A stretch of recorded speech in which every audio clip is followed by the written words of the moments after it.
Should you buy a new or used car? It depends on your needs and preferences, but there are plenty of good vehicles out there either way. Money.com has an article that talks about what's best with either option. New cars provide greater security than buying used. They come with warranties and have never been used by another driver, and have the full backing of the manufacturer if something goes wrong. Plus, if the latest tech or safety feature is a must, it might only be available in the new models. Perhaps what's best about buying a new car is that new car smell and the pride of ownership. If you're not glued to the idea of buying a new car, used vehicles have their own benefits. Buying used is less of a risk than it used to be. And don't forget to allow us to lower that risk by doing a pre-purchase inspection for the car you want.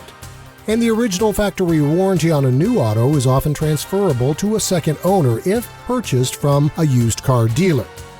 Used vehicles are less expensive due to depreciation. Even a 1-year-old used car will be 20 to 30% cheaper than when it was new. And depending on the financial situation, it's easier to get approved for a lower cost used car loan. See more of our informative videos. Like us on Facebook and subscribe to our YouTube channel. Just search Secord Automotive Tire Pros. Thank you.